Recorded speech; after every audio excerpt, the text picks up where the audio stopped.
Hello there again from the Hermitage in Johannesburg.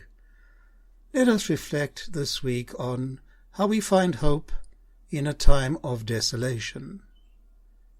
Together, let us dare to look into the abyss, into the chaos. Anger, violence, and domination lures us into the illusion of separation and final disintegration. The all too common, unkind and loveless desire for annihilation that hides itself even at the very heart of religion. For me, God's will is God's language in creation, a creation that speaks of hope. This hope, as described by our Franciscan intellectual tradition, is in the univocity of being as the ongoing process of cosmogenesis through biogenesis into that central point of Christogenesis, and to culminate in the omega point of eschatology, that is reunion, God's experience of God's self. When truth speaks to my heart, my entire body resonates with the allure of the melody. Come, join the dance. This is your part in the great composition. This is a foundational point of the perennial tradition. If it is truth, it has to be true everywhere, or it is not true at all. I have been spoken into truth, even when I do not see the road ahead, or even the next step of this great adventure. From the beginning, things live, and things die, and things live again.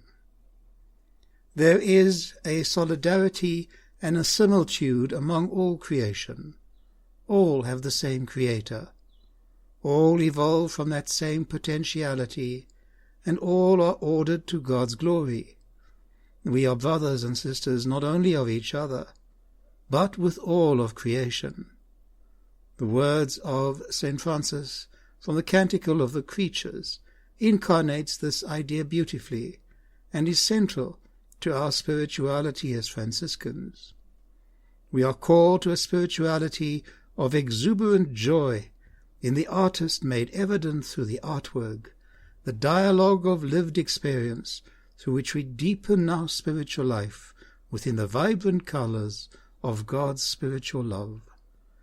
This requires my full involvement, my participation in that creative process of becoming that which is most authentic, that which is true.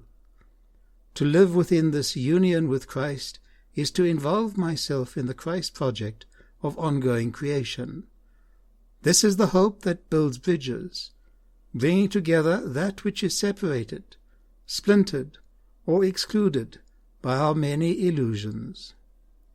Yes, there are certainly still periods of desolation that I experience, but they are for me moments of grace, the grace of burning love that must incinerate those illusions of separateness and individualism that is the tinder of the ego.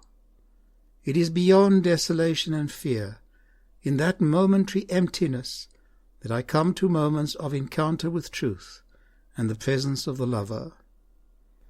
This is the compassionate stance of emptiness, availability and vulnerability, in those moments of healing silence that I now embrace.